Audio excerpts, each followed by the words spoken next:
Olá, boa tarde. Vou já adicionar-te. Olá, Rui, estás-me a ouvir bem? Boa. O Rui é o meu convidado de hoje, do Isabel Convida. O Rui tem uma vasta experiência em User Experience, já há alguns anos a trabalhar para eh, um dos principais clientes aí, tanto em Londres como em Portugal, mas iniciaste a tua carreira aqui em Portugal. E eu começo por aí mesmo, por me falares um pouco do teu percurso, como é que foi, como é que foste parar a Londres, onde é que estudaste aqui em Portugal e até esta tua dedicação também à parte de empreendedorismo e de mentoring, vamos ter a oportunidade de falarmos um pouco sobre isso, mas começo por te perguntar como é que começou esta tua aventura nesta área de designer. Boas. Antes de mais, Isabel, obrigado pelo convite. Em termos de som está tudo ok, não? Sim. Tudo ok. Ótimo, tudo ok. Ok, vamos tentar resumir isto em 10 minutos ou menos. Para darmos aqui tempo depois para falarmos também de coisas muito, muito interessantes da tua área. Claro. O Rui Barroca, tudo começa a 29 de Abril de 76, ao meio-dia e 45 em Beja. É lá, mesmo preciso. Yeah. É uma quinta-feira, se formos mais precisos. Mas sim, alentejano, nascido em Beja, mas rapidamente os meus pais foram para o Algarve por motivos de trabalho, e tenho toda a minha infância e escola secundária em Vila Real de Santo António. Tenho uma passagem muito curta por o IAD, onde estudei design. Já tinha estudado no secundário um curso de design tecnológico, e os dois primeiros anos que estudei no IAD foram muito bons, mas ao mesmo tempo não eram aquilo que eu procurava, porque já tinha tido uma experiência na área de trabalho e então via que as coisas não estavam a acompanhar realmente o mercado de trabalho. Tinha a esperança de, em 2001, ter uma cadeira de computação gráfica no terceiro ano apenas, tendo em conta que o curso eram 4, onde aí teria a oportunidade de trabalhar com computadores. Mas, entretanto, pronto, muita coisa mudou, o curso foi todo reestruturado, mas sim, em 2001 decidimos, eu e a minha namorada, na altura Sandra, esposa agora, de experimentar outros ares, e começa-se a olhar para Londres. A Sandra tinha nascido cá, mas foi muito cedo para Portugal. Começámos a olhar para a oportunidade da Sandra voltar e de eu vir cá, com um objetivo muito simples. Sim. Terminar o curso, trabalhar 2 anos e voltar. Em outubro deste ano faz 19 anos, basicamente. Sim. Estamos em Londres, por isso o plano estendeu-se, rapidamente foi alcançado aquilo que se tinha basicamente posto no papel. O curso foi feito, entrei aqui no terceiro ano, no Westminster, tive a oportunidade de concorrer a várias universidades, só que havia um pequeno fator muito interessante que eu esqueci completamente, que era aqui quando a universidade começa naquele dia. Então, não há entradas depois, e se existem são casos muito, muito especiais. E nós chegámos a Londres precisamente um mês depois do trágico acidente das Torres Gêmeas em Nova Iorque. Então, como tu podes imaginar, só a própria viagem também já foi bastante complicada e extensa, por motivos de segurança, mas nós chegamos a 11 de outubro e no dia 12 de outubro eu volto outra vez a contactar todas as universidades. Sou recebido por headmasters, professores, só que dizem-me todos o mesmo: nós já começámos e não vamos abrir exceções, gostamos do teu trabalho, do teu portfólio, e então só começo mesmo o curso no ano a seguir. Tenho uma experiência muito curta no London College of Printing, onde tiro imagem corporativa e ao mesmo tempo aproveito para olhar para o portfólio e preparar-me de uma maneira diferente, que não estava antes. E quando chega a altura para concorrer, volto a concorrer às universidades. Westminster University é aquela que me aceita no segundo ano. Eles têm em consideração todo o trabalho que foi feito antes, então entra diretamente no segundo ano. E é aí onde eu tenho a oportunidade de ter a experiência de estudar numa universidade inglesa. E esses 2 anos vão ser anos marcantes, porque a experiência é de uma maneira diferente. Vão ser essenciais depois para também entrares aí nesse mercado que é tão competitivo. Sim, assim, o mercado é competitivo, como é óbvio, mas a grande diferença em termos de educação, as turmas são mais pequenas. Logo aí há uma atenção maior. Depois, a educação é um negócio.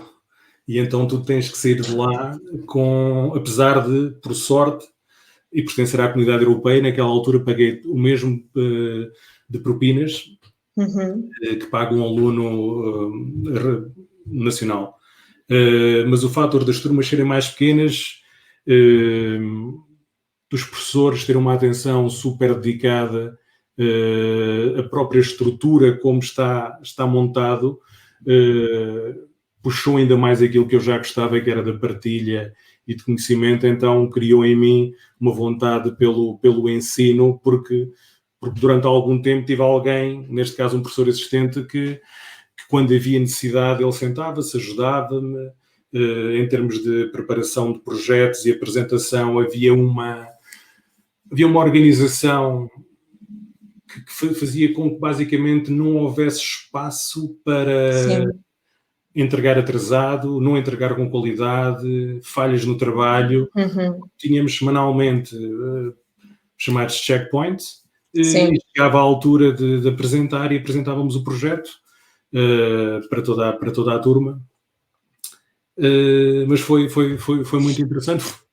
E conta-me, qual foi o teu primeiro trabalho após essa passagem pela universidade? O teu primeiro trabalho que fizeste enquanto Product Designer? Ainda te recordas? O Product Designer nasce mais tarde. Nasce mais tarde porquê? Porque eu, quando inicio a universidade, a internet já existia, em 90, como é óbvio, só que estava muito básica, e então olhava-se para uma saída bastante grande, que era a parte de tudo que envolvia criação de revistas, paginação, capas de jornais, de revistas, livros, por aí fora. E então o meu foco não estava tanto na parte interativa, e então se colocarmos aqui uma linha de tempo, consegue-se ver uma evolução em que eu vou acompanhando o que é que o mercado também procura. E então há uma passagem de print, e eu no post que nós fizemos falei um bocado disso, que ao ter tido a experiência de antes de ir para a universidade, eu criei flyers para discotecas e posters, e então capacidade de construir semanalmente novo conteúdo de um ponto de vista de layout, tipografia, já tinha passado por ele, então estava muito forte, e isso também fez parte do meu portfólio. Então há aqui um salto de flyers, jornais, para CD-ROMs que existiam. Acompanhaste toda essa evolução tecnológica. E depois para a Web 2.2. Pois. Onde eu tenho a experiência onde eu começo, a primeira vez que eu trabalho mesmo no mercado, aqui é interessante, é no segundo ano de universidade. Existe um módulo no segundo ano que decorre nos 2 semestres, que é Professional Practice, e então o primeiro semestre é focado em preparação de portfólio, criação de CV e pronto, basicamente começar a contactar e dar a conhecer que estás interessado em fazer trabalhares com a empresa que tu desejares, ou serias, neste caso, por um curto espaço de tempo, e naquela altura era só durante o período da Páscoa, entre o último semestre, são 3 semanas. Sim. Eu não tive a sorte de conseguir nessa altura, e o processo, para quem não se lembra, basicamente era imprimir um CV, gravar a informação num CD, meter dentro do envelope e enviar por correio. Sim, eu recordo-me também, sou desse tempo. Enviados por e-mail. Sim. Então, no meu último dia do segundo ano, o meu professor de tipografia sugere que eu contactasse um antigo aluno deles, Jonathan Kelly, que trabalhava naquela altura na agency.com. E eu agarrei no e-mail e estava com as férias marcadas para Portugal, literalmente. E disse, deixa eu experimentar. Mandei um e-mail e houve uma empatia entre nós. Eu e o Jonathan, somos grandes amigos. Até hoje mantém essa amizade. Boa. E então passa por eu contactar, por ir a uma primeira entrevista, explicar o que é que eu estava à procura, o que é que poderia trazer, o que é que podia fazer. E recordo-me de estar hiper nervoso e de dizer atabalhoadamente que fiquei muito contente, porque ele aceitou-me logo, porque disse, não, há trabalho para ti garantidamente e sei de onde é que tu vens, conheço os teus professores, eu passei por essa escola há 15 anos atrás, escola neste caso a universidade, e eu chego a uma altura que digo assim, então mas quer dizer que eu vou já começar? E ele, sim, passamos ali pela secretaria, algo surreal, de género, em que passado 3 horas eu telefono à minha mãe e digo assim, olha, não há verão este ano, neste caso não vou de férias, e vou ficar durante o período de setembro, durante o período de verão, a trabalhar como Design Assistant, Creative Assistant e Information Architecture Assistant, onde foram 2 meses fantásticos, que faz com que se chegue à última semana, antes da universidade iniciar, neste caso o terceiro ano, e de me ser oferecida a oportunidade de ficar a trabalhar com eles uma vez por semana, tendo em conta que os cursos, dependendo do curso neste caso, um dia por semana para se dedicar aos projetos que não tens aulas neste caso. E ganhaste aí imensa experiência. Começo já a trabalhar numa agência para clientes como a British Airways, Sainsbury's Bank, Dulux Paint, onde sou exposto a um mundo que não fazia ideia. E isso basicamente catapulta-me para um terceiro ano na universidade, que os cursos eram 3, do bacharelado tirei em Graphic Information Design, onde todo o processo de apresentação, preparação, trago o que estava a ver basicamente numa agência para os meus projetos. E isso ajuda muito, sem dúvida. E sobre os teus projetos, qual foi aquele projeto que te deu mais gozo fazer pela experiência que passaste e também pelo cliente que demonstrou também mais alguma abertura para receber a tua criatividade?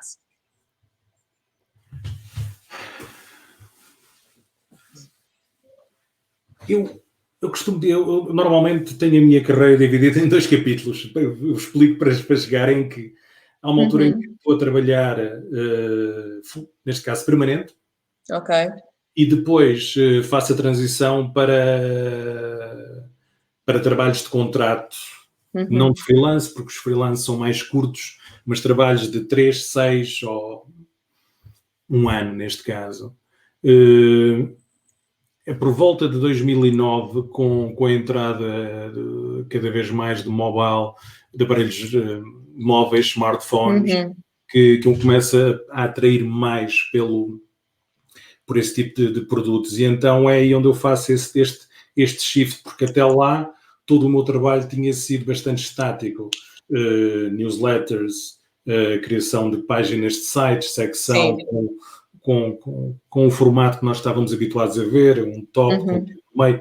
Não é que me esteja mudado muito, mas passa um bocado por isso. Então é nessa altura, quando eu saio um bocado de agências, onde tínhamos clientes que rodavam e podia estar a trabalhar com vários clientes ao mesmo tempo, eu passo para um modelo onde eu estou único e exclusivamente dedicado apenas a um cliente e estou inserido na equipa. E então isso basicamente faz com que nestes últimos 10 anos, ou essa experiência,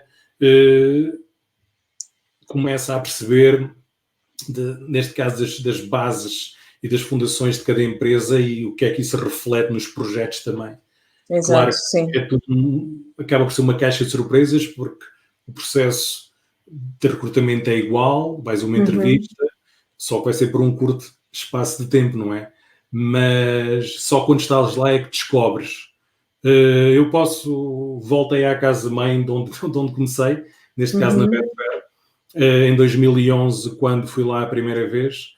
Tive uma experiência fantástica, senti-me basicamente inserido, apesar de estar como consultor contratado, mas fui bem recebido em termos de ideias, de projetos para serem feitas.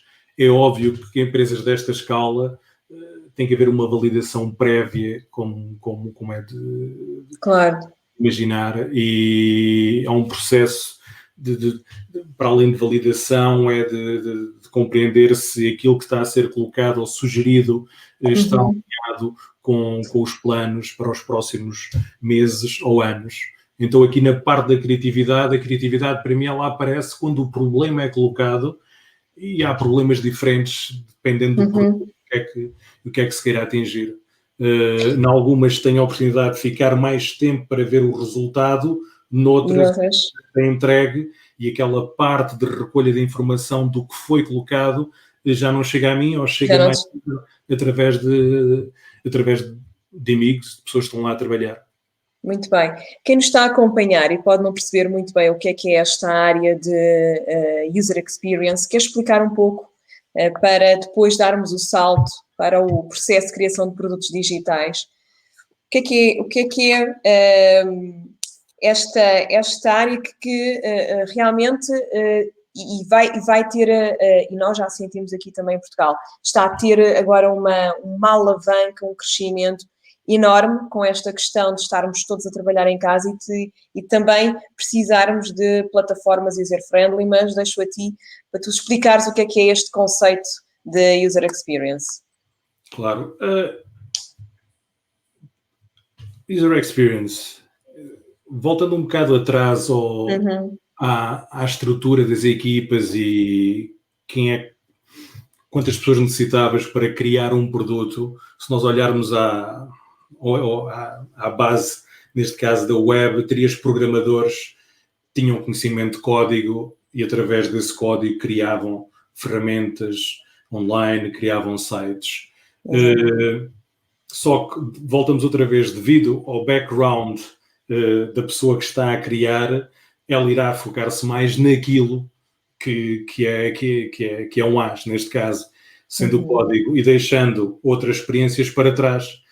E então há uma evolução aqui em termos de adoção de produtos digitais cada vez maior e, por um lado, as empresas, as marcas começam a ver o público, que afinal é quem consome, quem vai utilizar, feedback não tão bom como esperavam, porque temos que criar produtos com uma ótica diferente. Então aqui é quando se começa a haver uma transição de um designer tradicional de impressão para a parte digital. Só que para a parte digital é um produto que se consome de uma maneira diferente do que é uma revista. E então, no caso do User Experience Design e mais tarde Product Designer, mas cada um está, apesar de se complementarem e um ter o mesmo que o outro, que eu explico mais tarde, cresce a necessidade de haver alguém que se foca e recebe, basicamente, de parte do cliente, o problema. Agora, como é que vamos resolver isto? Então, começas a desconstruir tudo. Ok, isto é algo que nós queremos colocar online. Ok, como é que as pessoas vão aceder primeiro? Como é que elas vão chegar? Então, quando se criam estas jornadas, quando se começa a pensar como é que a informação deve ser seccionada, tal e qual como no dicionário, temos um index, houve logo necessidade de criar um menu num site, porque há muitas coisas que se trouxeram da parte de impressão, o próprio layout, as ideias, por aí fora. Então, começa-se a formar cada vez mais a ideia que tem que haver uma pessoa que está responsável por esta parte da experiência, que compreende, que analisa e faz as perguntas certas, neste caso, ao cliente, que é Ao ok. cliente. Para O tal quem... briefing tem que ser muito bem feito ao cliente para depois o resultado final também seja aquele que o cliente esteja também à espera, não é? A entrega do próprio trabalho. E esse briefing também é fundamental. E se o cliente não falar a mesma linguagem, como é que vocês product designers, adequam? Porque isso é fundamental, adequar a linguagem, muitas das vezes, ao cliente. Ao cliente. Eu tenho tido a sorte de trabalhar com clientes que compreendem, por isso é que pedem o meu trabalho. Aí, okay. Mas ao mesmo não tens essa dificuldade? Não tenho esta dificuldade. Agora, o que existe é sempre o cliente quer uma coisa, mas os utilizadores pedem outra, e então tem que haver aqui um alinhamento. Exato, entre a marca e o utilizador final. E depois temos não é que se tenham dois caminhos de desenvolvimento, mas ao de olhar para um produto, como é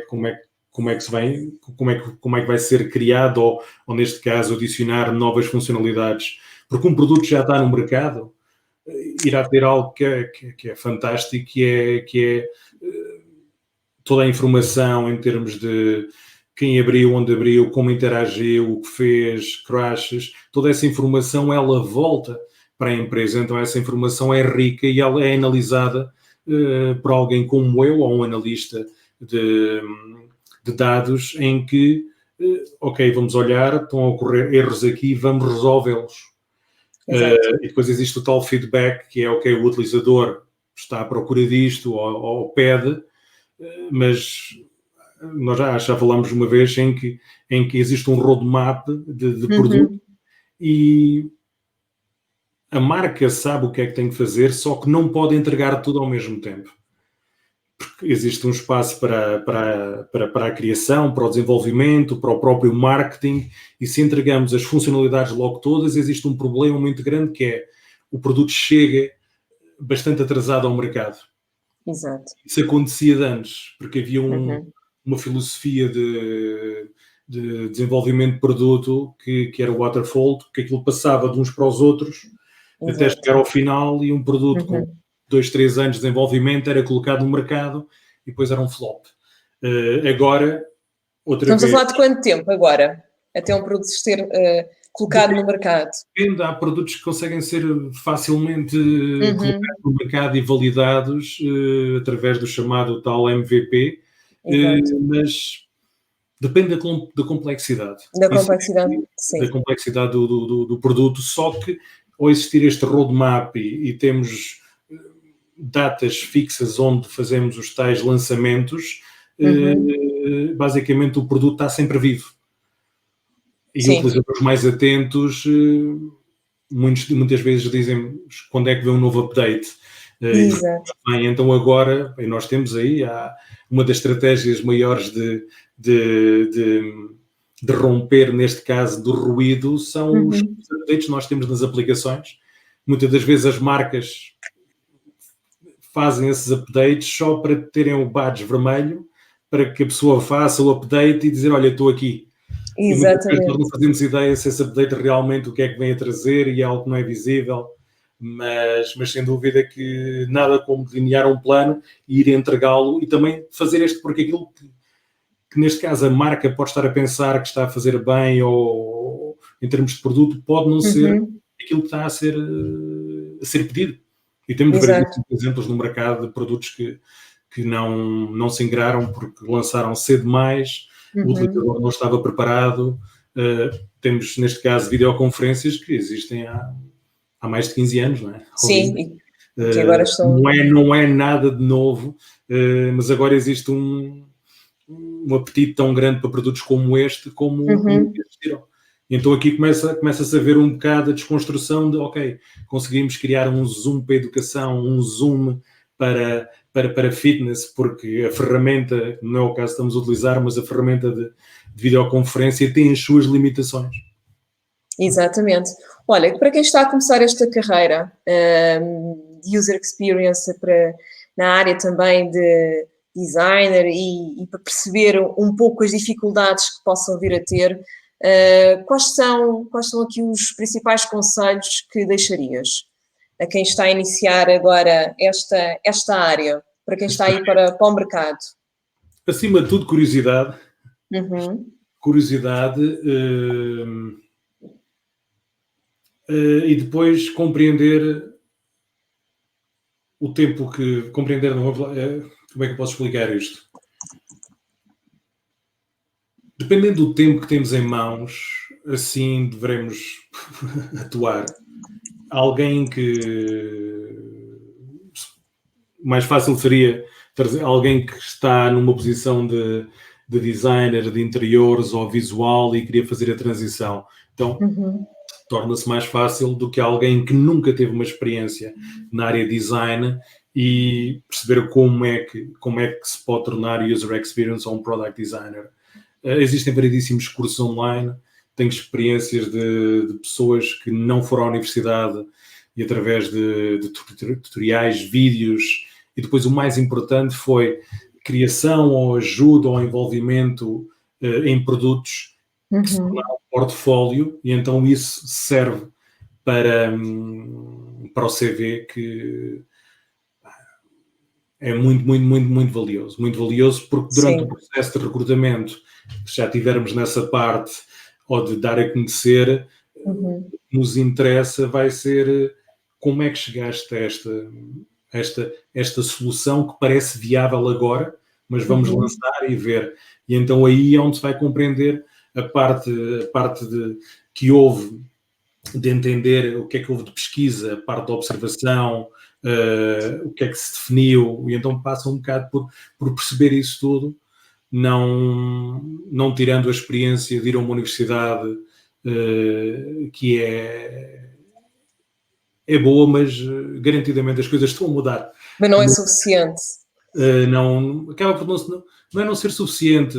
Vejo que é demasiado tempo para entrar no mercado de trabalho. E existem variedíssimos exemplos de colegas meus que não foram por esse ramo e continuam a trabalhar. Temos, nestes últimos anos, várias universidades não oficiais, mas cursos. Um excelente exemplo, General Assembly. Eles foram comprados há uns anos atrás pelo WeWork, se não estou em erro, e tem um curso de 6 meses. 6 meses? Não. São 6 meses. O que é que eles fazem? Os professores, eu gosto de como está estruturado. Basicamente, eles utilizam pessoas como eu para lecionar. As aulas decorrem depois da hora laboral. Ok. Aquela semana, se for a semana de prototipagem, vão ter um professor que trabalha na Uber, no Deliveroo, e essa pessoa vai trazer a experiência do mercado para dentro do curso. Então o curso tem uma estrutura que passa por todo este processo até apresentar o projeto no final, neste caso os alunos, mas a experiência está a ser passada por alguém que está a viver aquelas 8 horas diárias de produto, e isso não há comparação possível. Isso é extraordinário, porque é um match entre o que é mais académico e depois o que é o mundo do trabalho, não é? E aí há uma preparação muito boa para quem depois quer começar, aliás, já está a trabalhar nessas com profissionais. A TIC é um bom exemplo. A TIC, sim, já tem esta forma de trabalhar também. Mas é perceber, e agora cada vez mais, para esta parte, já foi comentado há alguns meses atrás, casas como a Apple ou a própria Google já não veem um curso como algo prioritário para concorrer para uma posição de programador ou designer. Porquê? Porque volto a falar, as ferramentas estão mais acessíveis, conteúdos de e-learning, seja em YouTube ou outras ferramentas onde se possa aprender. Então aquilo, forçar alguém a entrar por um período de 4 anos, para depois atingir o objetivo, Sim, sem conseguir outra vez, voltamos, se olharmos para a carreira como um produto, o exato. ideal é tentar validar o mais rápido possível se queremos fazer aquilo ou não. Sim, Porque esperar sim. 4 ou 5 anos para 4 depois descobrir e depois compreender que dentro da estrutura da empresa levará X anos até chegar a outra posição, sim. é interessante também. Mas a É, educação vai sofrer e está a sofrer, mesmo com a situação que nós estamos agora a passar, sim, está a vai, mudar, está a mudar está-se a e adaptar. Uhum. vai ter que se adaptar. Vai ter que se Uhum. adaptar porque aquelas salas que nós vimos com 80 alunos não vai Não acontecer. vai, tão cedo não vai acontecer. Olha, E uhum. sim, sim. Falando de adaptação, eu sei que estavas num processo de organização pela primeira vez de uma conferência, toda ela dedicada ao tema aqui da criatividade, a Design FAO 2020, provavelmente será 2021. 2021. Fala-me um pouco dessa iniciativa que e vai acontecer aqui em Portugal. Sim, há coisa de anime, eu tive a ideia de trazer uma conferência de design Uhum. para o Algarve, descentralizar, que também é Sim, importante, sim. para Faro, daí o Design FAO. Foi super interessante começar a olhar e tornar realidade, porque passou por. O trabalho todo já está feito, contactar speakers, apoios, tudo o que é entidades locais tinham conhecimento e sabiam do que é que estava para acontecer. Mas foi um projeto fascinante de perceber como é que se cria também a experiência da conferência e passando pela experiência de a criar, como é que ela pode mudar e pode evoluir. Isto é basicamente esticar um bocado aquilo que eu já fazia, que eram pequenos meetups, sejam eles aqui ou em Portugal também, neste caso em Londres ou em Portugal, reunir pessoas. É o que eu gosto mais. e de me dar a conhecer e de conhecer outros principalmente. Então Sim. passou por organizar, estruturar a Uhum. conferência, falar com speakers, trazer uma experiência do próprio dia onde existe tempo suficiente para quem vai à conferência poder falar, partilhar. Uhum. E depois, em outubro, no último fim de semana, antes da hora mudar, então apanhamos ali quase o alinhamento perfeito entre bom tempo, carregar baterias e voltar, neste caso, para quem vive no norte da Europa ou em sítios menos solarengos, inspirado para voltar a trabalhar. Mas sim, entretanto, em termos de adaptação, o que Uhum. é que decidimos fazer para manter a chama acesa e não cair do género, não vai ser nada feito este ano, que ainda não sabemos. Se for feito algo Ok. garantidamente virtual, não em pessoa, e então, para começar a treinar e a preparar tudo isto, todas as quintas-feiras, desde o mês de abril, que tenho Uhum. estado às 6 horas, sempre com o sinal aberto no Zoom, onde convido amigos para se juntarem e para partilharmos experiências, como é que correu o dia, como é que não correu, porque de um momento para o outro vimos-nos fechados, mas ao mesmo Uhum. estamos abertos para o mundo como Sim. nunca, como nunca tivemos. E então, algo informal, com designers, em que falamos sobre ferramentas, problemas do dia a dia, como é que Uhum. a empresa onde eles estão está a receber esta experiência, porque aquilo que falávamos há um mês atrás já está a ser diferente neste mês, porque Sim.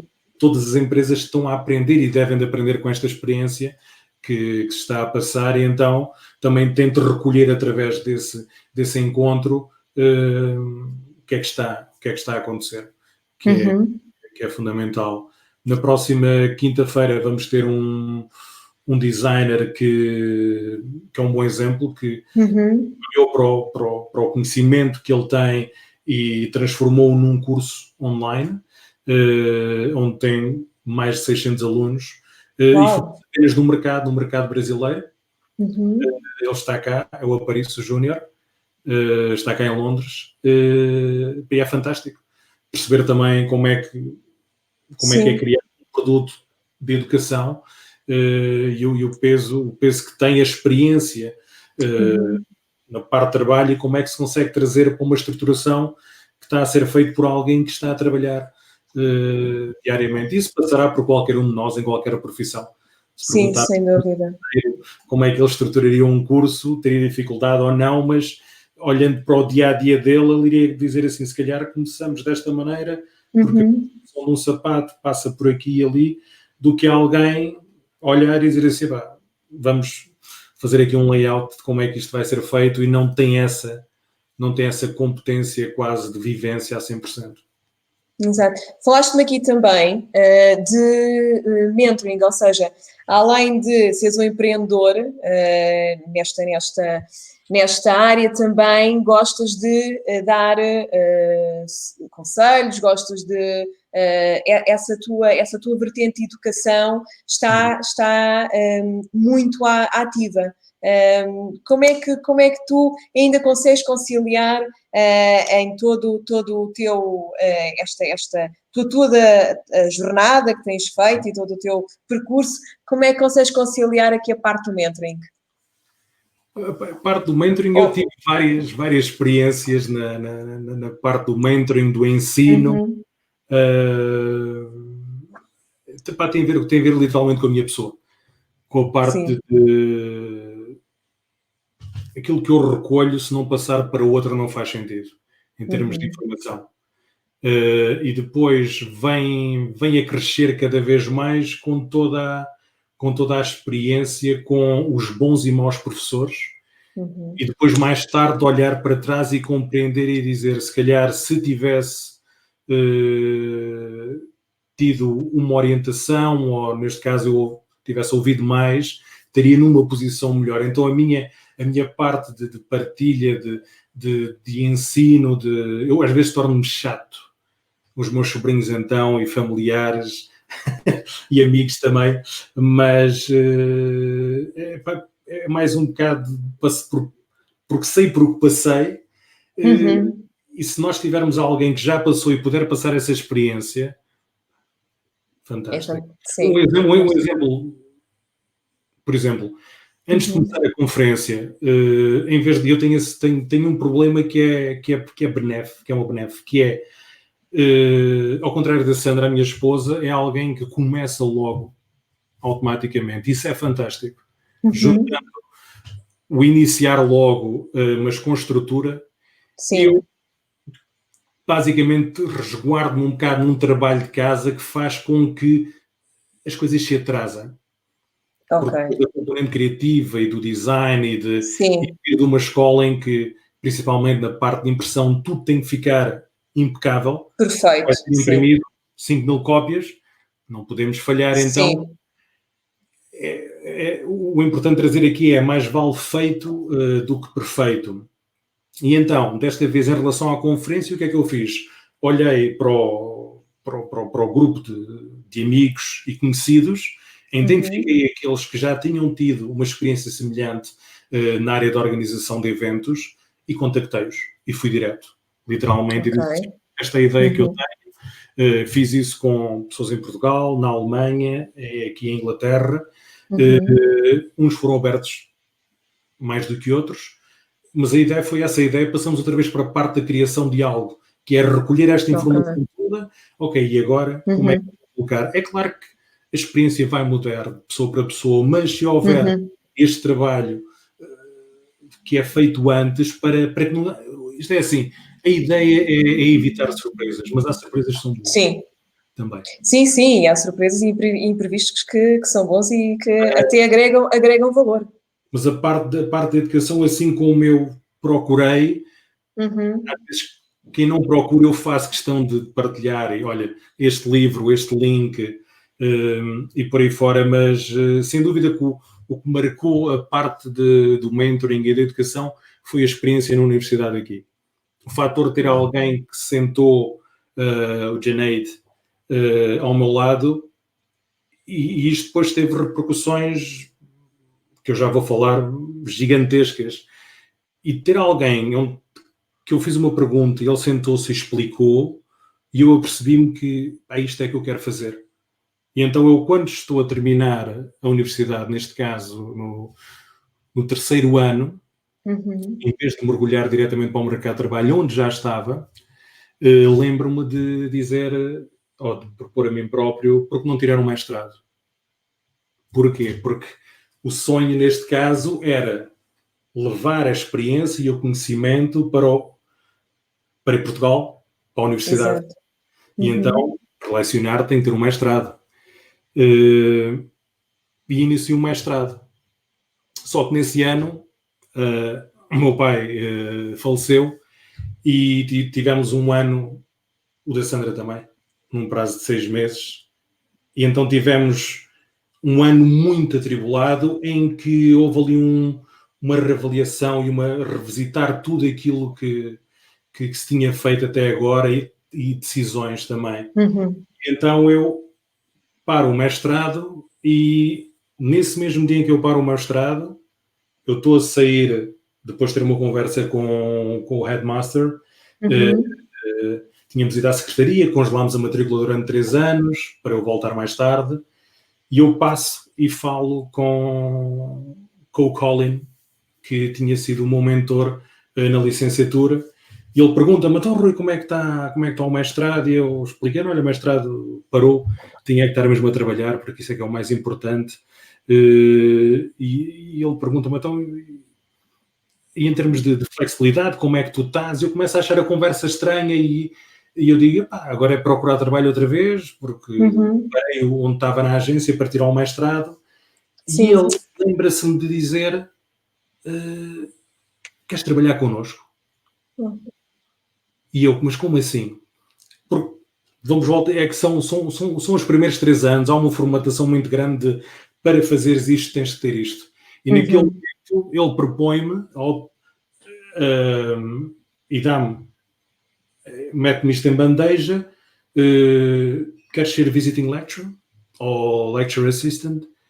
E eu, seria fantástico, mas eu não tenho o curso e não tenho o mestrado. E ele disse, Rui, nós conhecemos, fizeste 2 anos connosco, nós vimos a tua partilha e a maneira como falavas com alunos do primeiro e segundo ano, nós necessitamos de alguém que já esteja a trabalhar, que se sinta confortável a trabalhar e explicar, porque já sabes, nós tínhamos um gap de idade bastante grande, o Colin tinha 55, mas não é pela idade, mas pronto, então ele deixou completamente o mercado de trabalho e focou-se no ensino. E eu, durante 2 anos, tive a oportunidade de lecionar e trabalhar na Universidade de Westminster. Então aí é cada vez mais esta ideia de ensino e de partilha cresce, porque estou envolvido com os alunos do primeiro ano e terceiro ano, onde foi uma experiência fantástica. Incrível. Olha, e queres salientar algum recente trabalho que tenhas feito por todo esse processo que estavas a contar criativo e falámos há pouco em off da importância da segmentação e da identificação das personas. Qual foi assim aquele último trabalho que fizeste ou que ainda estejas a fazer que obedeça a toda esta jornada e estes elementos que são essenciais para quem está a fazer e quem está a pensar na aplicabilidade e no design para o consumidor final? São todos os trabalhos que eu... mas posso falar de um que vai basicamente tocar em todos estes. Este recente, sim, há trabalho que quando chego já está feito, em termos de trabalho de casa.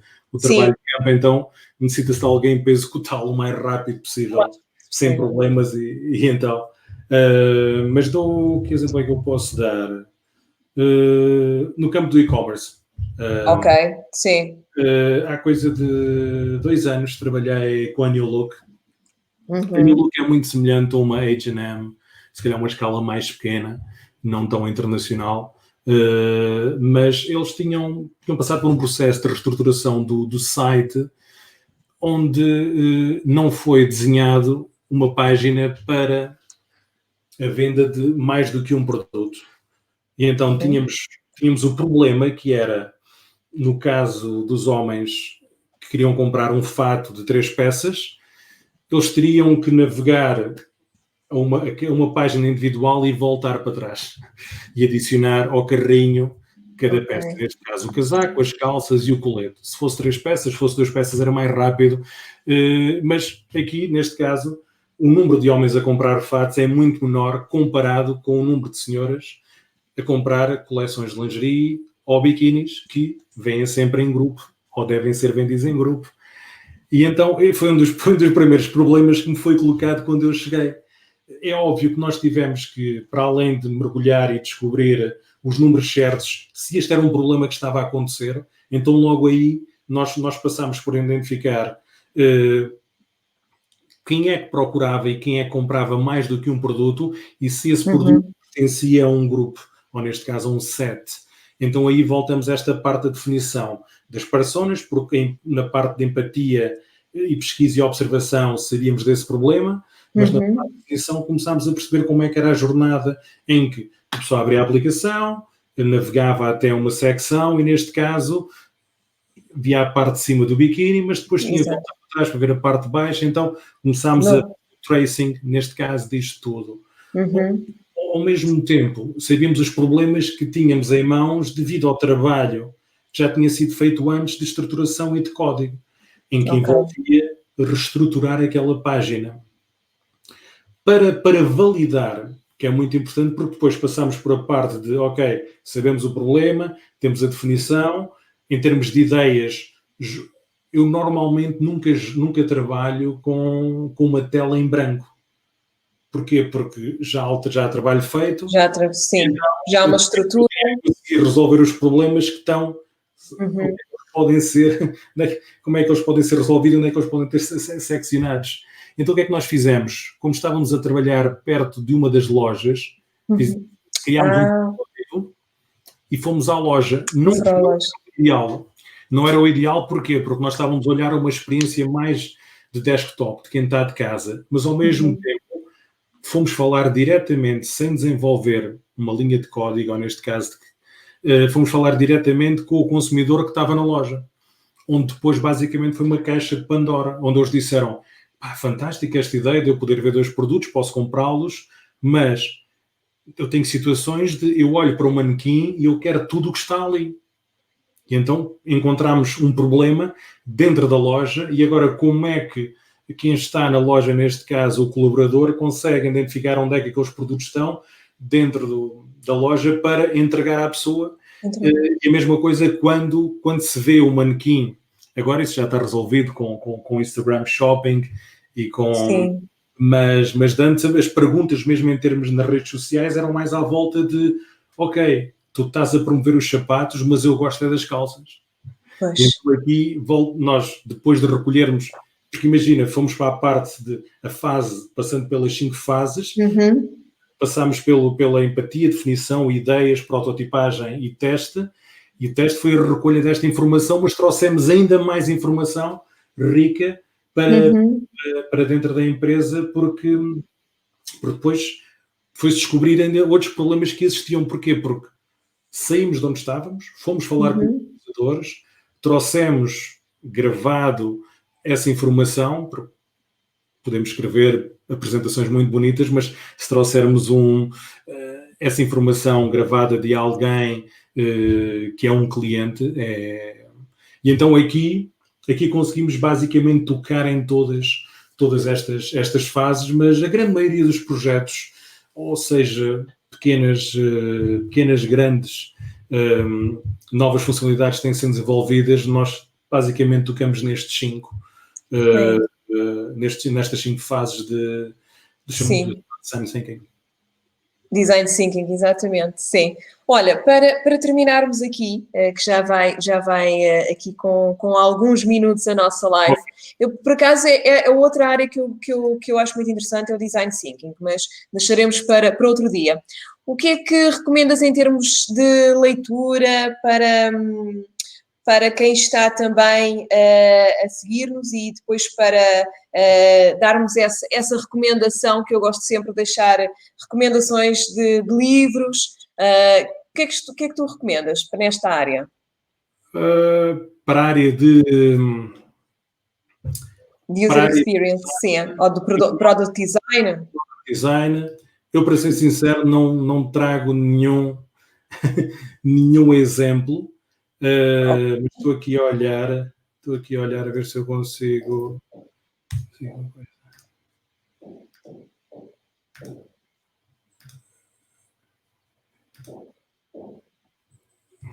Eu posso depois aqui também. Estou aqui a olhar ao... Estás a ver o que é que eu estou a partilhar neste momento? Não. Estou, já estou e também já estou a partilhar aqui no ecrã. Ok. Eu queria mostrar estes três livros que eu recomendo, que isto é assim, eles acabam por ajudar Sim. na parte de desenvolvimento de produto e até desenvolvimento pessoal. E então tenho esta recomendação que são as 7 estratégias for Health and Happiness do Jim Rohn. É muito interessante, este livro foi escrito em 1985, mas é fantástico. Ler isto e quem gosta deste tipo de livros vai depois a perceber-se de aquelas pessoas que está a seguir e que está a ouvir, onde é que elas foram literalmente consumir esta informação. Olha, interessante. O outro, eles estão por ordem e fazem sentido pela ordem que estão, e isto poderá ajudar alguém a criar um produto, a pôr uma ideia no mercado. O outro que nós temos aqui é o Atomic Habit, do James Clear. Eu não fui buscar as traduções em português, mas este é Hábitos Atómicos. James Clear gosto muito dele, ele tem uma newsletter todas as quintas-feiras, e basicamente o livro vai-nos falar de porque é que é difícil criar novos hábitos, como é que podemos quebrá-los, e como é que podemos criar novos hábitos. Então, há aqui uma desconstrução que faz-nos ir ao passado para identificar o porquê de estar a fazer certas coisas que estamos a fazer agora, para depois ir ao último livro, que é The One Thing, que depois de leres estes dois, eles não têm que ser por ordem, mas faz sentido. Este é qual é o objetivo e o que é que tu queres atingir. Se nós pensarmos aqui que este, para mim, foi criar a conferência, eu passei antes por mudar certos hábitos que eu tinha, para depois criar novos que me iam ajudar a atingir. Mas durante este processo e no livro que é falado, é como é que nós conseguimos, basicamente, transformar algo como um grande evento, e pode ser feito gradualmente. E então acaba por ser quase como peças de dominó. E ele nos livros tem uma analogia muito interessante, que é eu consigo basicamente roubar a Torre Eiffel se a segunda peça de dominó for apenas 1% maior que a primeira. E então, se nós pensarmos que existem pequenas coisas que tu vais fazer que vão afetar diariamente, daí vem basicamente a explicação, e o que eles querem é uma planificação e trazer um bocado a nível micro como é que tu podes fazer algo que tu vais gradualmente adicionando ou preenchendo este grande objetivo. Então este livro é super interessante. De um ponto de vista, neste caso, seja de produto ou seja até para a criação de conteúdo para redes sociais, ou sugiro uma ferramenta não nova, mas que já tem alguns anos no mercado, que é o Figma. Eu neste momento uso para a criação de... Passa por tudo, passa pela parte de definição, ideação, protótipos também. Ele basicamente é grátis, até um certo número de produtos, funciona nas duas plataformas, Mac e Windows, e tem uma coisa fascinante para mim que funciona no browser. Então, eu tenho, vamos imaginar, pior dos cenários, o meu laptop aparece no metro, é roubado, o que for, eu consigo chegar a um browser, fazer um login e aceder ao meu conteúdo e mostrar ao cliente. Boa, sim. E aqui, se começarmos a pensar na ideia de trabalho remoto e por aí fora, e a compartilha, a trabalhar no mesmo ecrã com 2, 3, 4 vários designers, onde cada um tem uma seta com uma cor, mas a colaboração, então, pumba. Sem dúvida. Sim, a cocriação e a colaboração é extraordinária.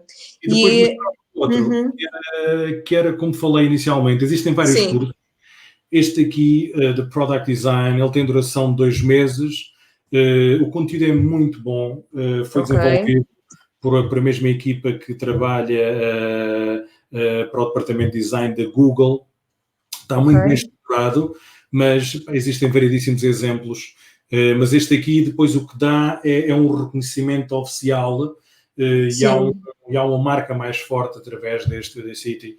Eles têm uns cursos de nanotecnologia, de programação também muito bons, que dão equivalências, e depois os mentores e quem está lá para ajudar trabalha em empresas, possivelmente muitos de nós gostaríamos de estar, e então isso ajuda a que haja uma experiência neste caso. E estas são recomendações. Eu não trago propriamente algo à volta de user experience, porque isto é assim, a experiência, o trabalho, o dia-a-dia é que vai fazer com que isso cresça. Exato. E também esses livros que tu recomendaste, as ferramentas e o curso, é tudo, lá está, o agregar valor para depois tu conseguires também perceberes melhor, porque isso trata-se também disso, perceberes melhor o teu cliente final e perceberes melhor todo o processo que se faz até a esse produto que é tão cada vez mais intuitivo, mas que por detrás de tudo tem um trabalho enorme, e que é esse o trabalho que tu desenvolves. Sem dúvida. Muito bem. Rui, foi extraordinário. Muito obrigada por termos aqui 1 hora de conversa muito interessante. Portanto, esta conversa vai ficar disponível tanto aqui no Facebook, como depois eu vou colocá-la nas várias redes sociais. Portanto, obrigada por teres aceito este meu convite. Obrigado. E até breve, Rui. Está certo. Alguma coisa? Estou aqui. Obrigada. Portanto, obrigada a quem esteve aí desse lado. O nosso próximo direto vai ser na terça-feira, também à mesma hora, às 18 horas. Portanto, fiquem atentos às redes sociais e até terça. Adeus, Rui. Tchau.